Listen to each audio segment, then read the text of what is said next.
Hey guys, what's going on? My name is Khan, also known as your Digester, and today we've got another FIFA 21 tutorial video for you. Last week we started a brand new series called Road to Elite, and we started things off with the defense. So today's video is going to be about reading the pitch, which refers to the concept of understanding the allocation of the attackers and the defenders, which will help you decide to select the player you should defend with, and how aggressive you can go against the attackers.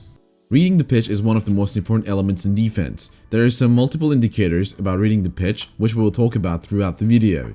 These include, for example, identifying the numbers of the defenders and the attackers in the current position while defending to see if you're getting outnumbered, or watching players' positionings to track if your defenders are getting well matched with the opposition attackers. When we pause the video and take a look at the paused frame, we can talk about it for minutes on how the defenders and attackers are spread, which specific player we can switch to, and what the consequences would be in the result of that. But unfortunately, we do not have minutes. In fact, we only have a couple seconds, and our goal with this concept is to get you the ability to analyze the positioning of the players with a blink of an eye and decide your next move accordingly. This could happen in different scenarios, like against low build-up or counterattacks, so learning to read the pitch instantly will help you a lot with your defending. Just a quick reminder again that this video is a part of our new series Road to Elite, which will give you a different approach on both defensive and the offensive side of the game, so I definitely recommend watching the previous and the upcoming videos as well. You can already get your hands on the published videos by following the links down in the description, and we will update that section once the new videos come out. Let's dive straight in. We are going to start off reading the pitch against a slow build-up. Your opponent can settle his offense in your half by simply taking it slow and passing the ball around. You might think that this is less dangerous compared to the counterattacks, but there will be a lot of players both on your defense and the opposition's offense, so deciding to defend with a wrong player or trying to get unnecessarily aggressive can easily create chances out of nowhere for the opponent. So you need to be able to analyze the positionings of the players and act accordingly. Of course, there are some key factors to that. The very first important rule of reading the pitch is that you apply this concept in your defense continuously. It's not a one-time mechanic, and you have to be fast and focused because one moment of unawareness or distraction could easily take away your ability to read the pitch. As long as your opponent has the ball, they will continue to pass it around, and every single time the ball gets passed, you need to realize the positioning of your defenders and the chances they are blocking around the area in which the attacker receives the ball.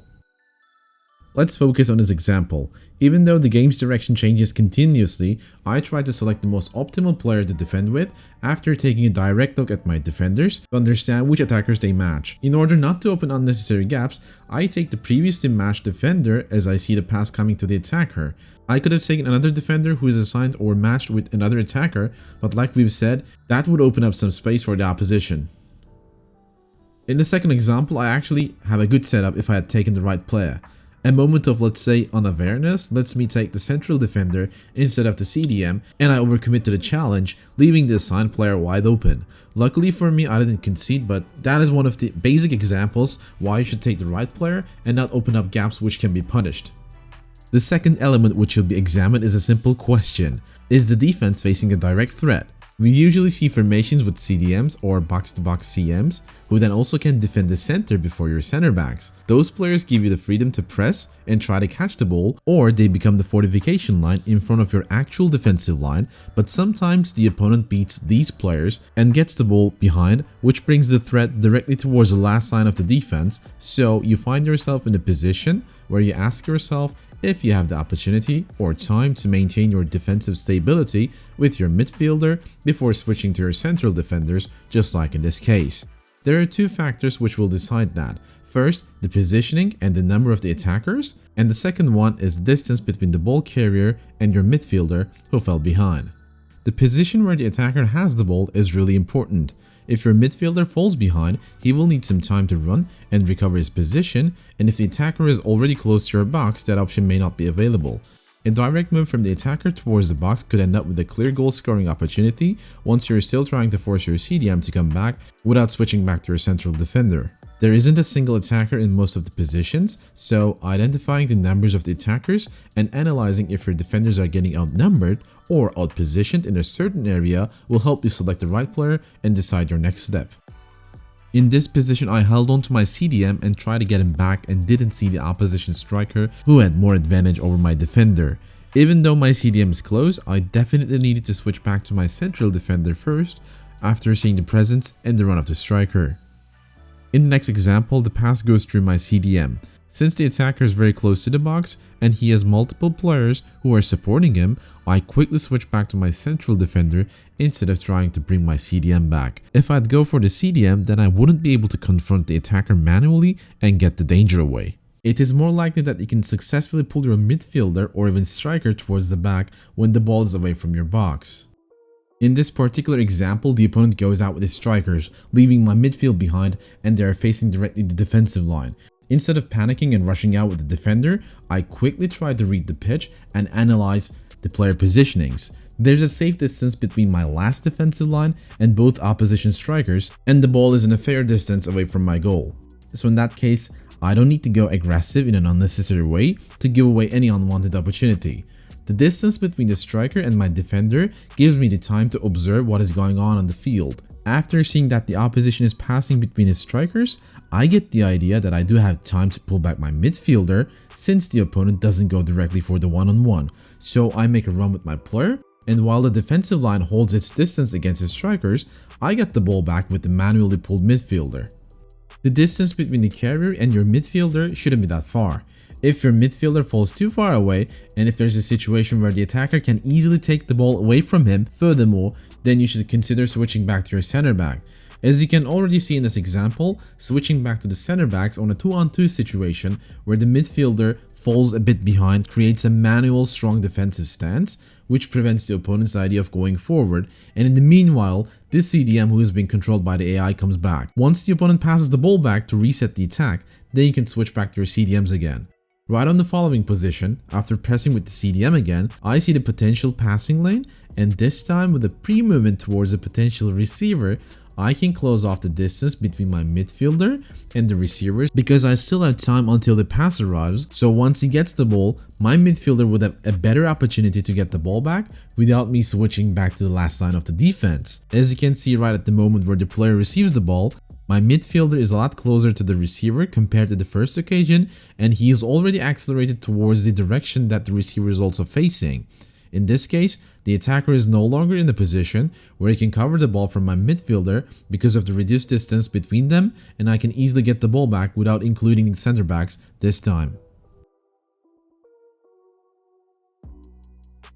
The basic idea while defending a counterattack is to be able to reduce the numeric advantage that the opposition has and not give them the optimal space they want.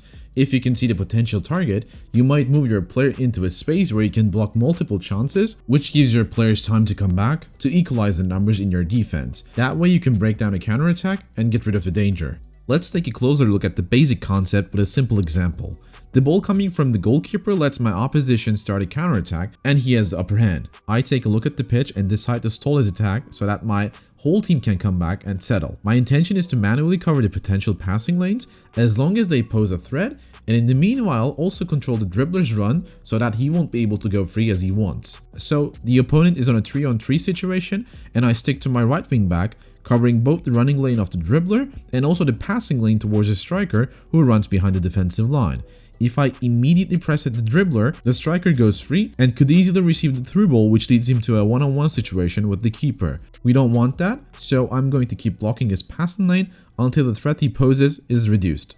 Me manually blocking the passing lane allowed my other defender to catch up with the striker, so I have another option to block off the striker's run if the opponent tends to pass the ball to him. But then another opportunity for the opponent rises. There is another attacker coming from the back. I give up on my dedication to cover the first passing lane because that threat is already diminished, and I focus on the other threat.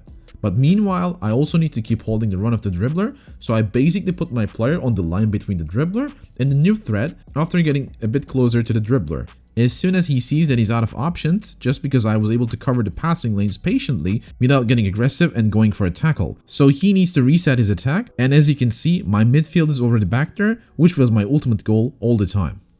Counterattacks are really dangerous in FIFA 21 and they mostly create a situation where the defenders are outnumbered. That's why it is super important to realize the positionings of both the attackers and the defenders in a counterattack so you can take a critical action to stop it. Positionings of the attackers allow multiple counterattack scenarios. Covering the running lane and taking a look at the runner who is coming from behind just to be able to cover the passing lane as well is the safest option. In this example, the attackers go for a counterattack. I take my wing back to confront the attacker at a safe distance, but I do not overcommit. Even though I thought I stopped the attack, the opponent brings a position with a skill move rapidly to a 2 versus 2 to have a quick 1-2 pass setup. So even if I take a step towards the initial passer, I see his intention with the 1-2 pass and run alongside him to break the counterattack. But sometimes playing safe doesn't work out and you have to take risks because you're mostly outnumbered in a counterattack. In that case, you sometimes need to run at the passer. This especially works when the runner is ahead of the passer, because by running with your last defender towards the passer, you simply trap the runner at offside, which brings a 2-on-1 position to a 1-on-1. In this example, the opponent goes for a 3-on-2. Just because he has the ball in the wing, I have to move one of my defenders towards the wing, and he takes advantage of it to take the position to a 2-on-1.